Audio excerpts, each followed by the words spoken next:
Everyone, I welcome you all to this incredible platform of learn with Meizu.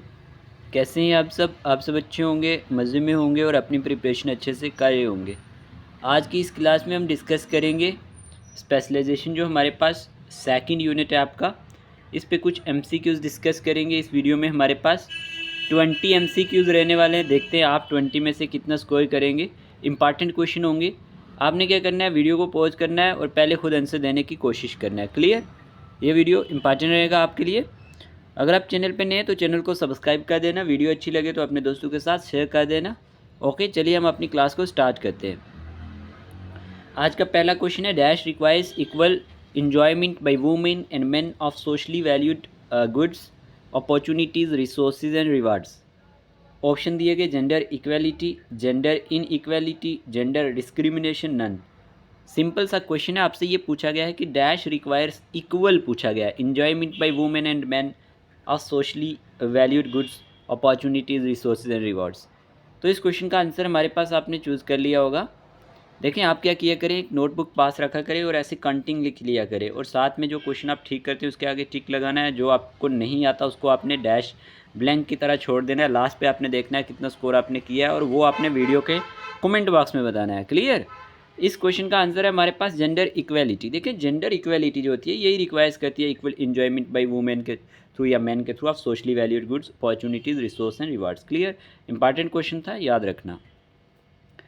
Question second पूछा गया, which of the following forms of gender in equality. अब आपसे question में पता क्या पूछा गया प्यारे दोस्तों, कि इनमें से कौन सी फॉर्म्स हैं जेंडर इन इक्वेलिटी की।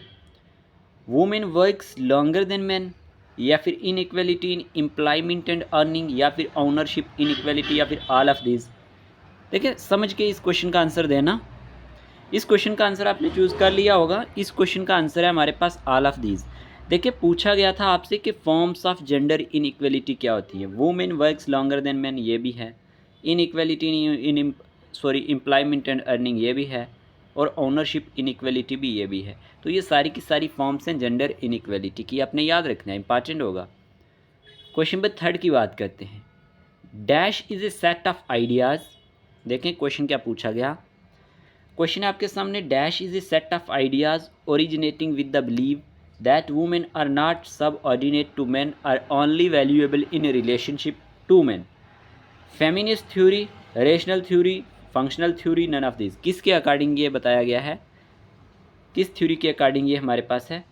Dash is a set of ideas originating with the believe that women are not subordinate to man, are only valuable in relationship to man.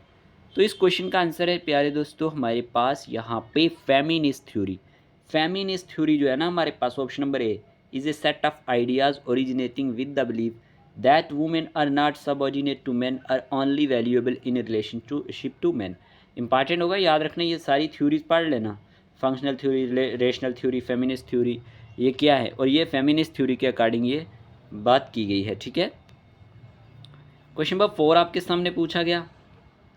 Question है, dash is A order disorder in which people have recurring unwanted thoughts, ideas और sensations, obsessions.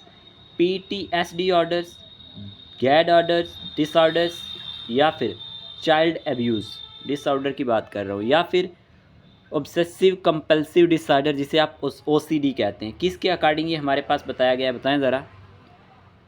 तो इस question का answer है हमारे पास obsessive compulsive disorder. OCD जो है हमारे पास is a disorder in which people have recurring unwanted thoughts, ideas और सेंसेशंस, ऑब्सेशंस। इंपॉर्टेंट होगा, याद रख लेना। ठीक है। देखिए, अगर आप में से कोई हमारे चैनल पे नया है, पहली बार हमारे चैनल पे आया है, तो उसको ये पता होना चाहिए टेस्ट सीरीज़ आपको एग्ज़ाम में बहुत ज़्यादा हेल्प करेंगी। मैं डेली बोलता हूँ आपको, ठीक है। जो आप OMR बेस्ड टेस्ट दोगे ना, ये आपको बहुत ज़्यादा हेल्प करेंगे। इसको आप ऐसे हल्के में मत लो, क्योंकि कल जब आप एग्ज़ाम देंगे वहाँ पे आपको टाइम कैसे मैनेज करने के, कैसे आपको पता चलेगा कितने मिनट में कितने क्वेश्चन करने हैं। वहाँ इतना प्रेशर होता है एग्ज़ाम का। और दूसरी बात ये कि मैंने आपको हज़ार बार बोलता हूँ, आपने नेगेटिव क्वेश्चन नहीं करने हैं बिल्कुल भी। और ये OMR बेस्ड टेस्ट आपको यही चीज़ तो सिखाते हैं कि हमें कैसे भी एग्ज़ाम में वहाँ जाके मैनेज करना है सब चीज़ों को। तो ये टेस्ट आप एग्ज़ाम से पहले दे के जाना। मैं आपको हज़ार बार कह रहा हूँ, पहले भी कह चुका हूँ। जिन्होंने दिए हैं उनको पता है सब कि क्या होता है क्या नहीं। एग्ज़ाम में उनको तब पता चल जाएगा कि हमें टेस्ट देने का क्या फ़ायदा हुआ, क्या नहीं, क्या लॉस हुआ, ठीक है। इसलिए टेस्ट देना ज़्यादा इंपॉर्टेंट हो जाता है। अगर कोई इंटरेस्टेड है जिसको टेस्ट देने हैं तो हमें मैसेज कर देना 8492886188 पर, ठीक है। तो आपको टेस्ट मिल जाएंगे जिसमें आपको 5 फुल लेंथ मॉक टेस्ट मिल जाएंगे, कुछ सेक्शनल मॉक टेस्ट भी मिल जाएंगे जिसमें आपको 149 रुपीज़ सिर्फ पे करने हैं, ओके। बाकी पीडीएफ वगैरह के लिए भी आप हमें पूछ सकते हैं, वो भी वेरी लो प्राइस में आपको मिल जाएंगी, ठीक है। बाकी तो हमारा जो यूट्यूब पे ये सारा का सारा कंटेंट फ्री ऑफ कॉस्ट है, हम तो कोई वीडियो आगे पीछे नहीं डालते, यहीं पे डालते हैं, सब देखते हैं, ओके। ये क्वेश्चन इंपॉर्टेंट था, इसके बारे में याद रखना। ऑब्सेसिव कंपल्सिव डिसऑर्डर OCD की बात कर रहा हूँ मैं। क्वेश्चन नंबर 5, आज सुबह से मैंने वीडियो कोई नहीं लाया, हेल्थ इशू था, ठीक है, फिर भी मैंने आज 20 क्वेश्चन यहाँ पे फ्रेम किए आपके लिए लाए कि आपका लॉस ना हो जाए। क्वेश्चन नंबर 5 की बात करते हैं। Dash maintained that personality develops in a predetermined order through 8 stage of psychological development from infancy to adulthood. One of the most important question इस सेशन का। देखिए आपसे क्वेश्चन पूछा गया, dash maintained that personality develops in a predetermined order through 8 stages of psychological development from infancy to adulthood। Erikson या फिर हमारे पास व्योग्स्की या फिर फ्रूड या फिर बंडूरा, क्या आंसर है इसका? इस क्वेश्चन का आंसर है हमारे पास ऑप्शन नंबर जो हमारे पास ए होने वाला है, Erikson. Erikson maintain that personality develops in a predetermined order through 8 stage of psychological development from infancy to adulthood. याद रख लेना, इंपॉर्टेंट होगा ये, आपको ऐसे भी सिलेबस में मेंशन है, ठीक है। थ्योरीज जो आपको पूछी गई है, सोशियोलॉजिकल थ्योरीज। फिर आपसे क्वेश्चन पूछा गया यहाँ पे, who believe that mind is responsible for both conscious and unconscious decisions that it make on the basis of psychological drives. Freud, Erikson, Bandura, none of these. क्या आंसर होगा इसका? Who believe that mind is responsible for both conscious and unconscious decisions that it makes on the basis of psychological drives. तो इस question का answer है Freud. Freud believed that the mind is responsible for both conscious and unconscious decisions that it makes on the basis of psychological drives. Clear. चलिए बात करते हैं question number 7 की। Whose theory about childhood development says that cognitive development occurs as a result of social interaction। किसकी theory जो है child development के बारे में कहती है कि जो कॉग्निटिव डेवलपमेंट है ये अकर करती है as a result of social interaction से। यहाँ पे ऑप्शन आपके सामने हैं, यहाँ पे दिया गया स्काई सोशल कल्चर या फिर फ्रूड थ्योरी या फिर बंडूरा थ्योरी या नन ऑफ दीज। ये नेम थोड़ा सा इसकी प्रोनाउंसिएशन देख लेना क्या है, ठीक है। तो इस क्वेश्चन का आंसर क्या होगा? इस क्वेश्चन का आंसर है हमारे पास यही वाला आंसर है, ठीक है। जो हमारे पास ऑप्शन नंबर ए है ये इसका करेक्ट आंसर होने वाला है। तो ये थ्योरी भी आप पढ़ लेना, इंपॉर्टेंट होगी। क्वेश्चन नंबर 8 की बात करते हैं।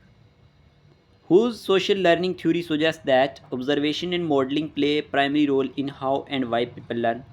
किसकी सोशियोलॉजी जो सोशल लर्निंग थ्योरी सजेस्ट करती है कि ऑब्जर्वेशन और मॉडलिंग जो है ये प्ले करते हैं एक प्राइमरी रोल इन हाउ, कैसे, and why people learn. Erikson या हमारे पास व्यवसाय या फिर फ्रूड या फिर फ्रूड, एल्बर्ट, बंडूरा। इसका आंसर क्या है?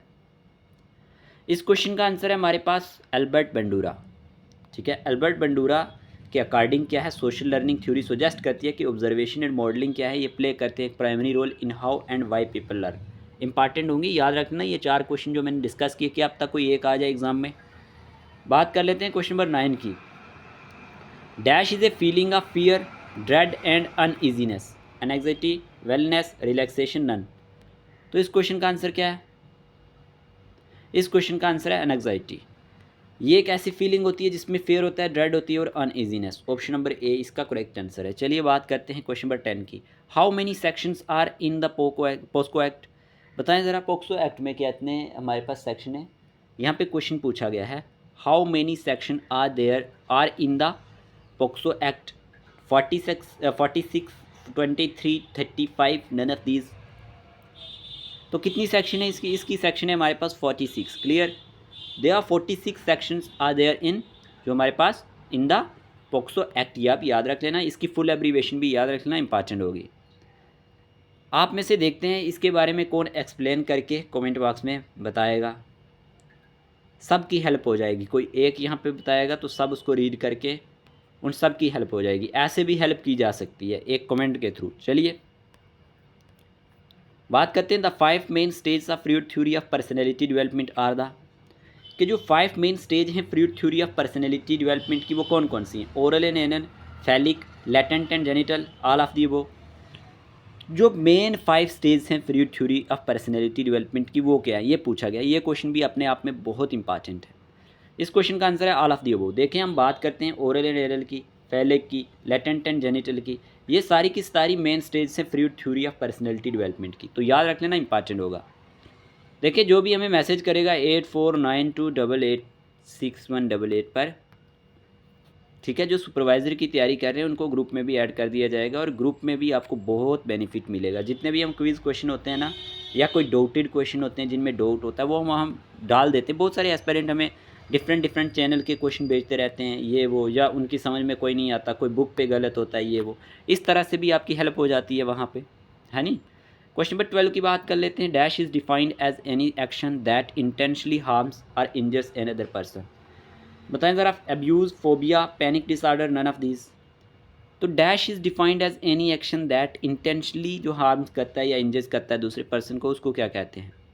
इसका आंसर है abuse. Abuse is defined as any action that intentionally harms और इंजर्स एन अदर पर्सन। याद रखना, अब्यूज़ इंपॉर्टेंट होगा। चलिए क्वेश्चन पूछा गया, would of the landmark document the universal declaration of human right? UNESCO, UNICEF, UNO, none of the above. Most appropriate answer UNO, क्योंकि UNO के under ही इसके बहुत सारे आर्गन हैं, तो यूएनओ ही इसका करेक्ट आंसर है। ठीक है, देखें, universal declaration of human right was adopt by UNO. UNO stand for United Nation Organisation. It is an international organisation which was establish in 1945 after seeing the consequence of world war second. Important होगा, याद रख लेना, ये भी point अपने आप में important है, consequence of world war second वाला। क्वेश्चन की बात करते हैं next. Who was the first chairman of the commission on human right? आपसे पूछा गया कि फर्स्ट चेयरमैन कौन है कमीशन ऑन ह्यूमन राइट्स का? थॉमस जेफरसन, थॉमस पेन, या फिर एलियोनर रोजवेल्ट, या फिर नन ऑफ द अबव।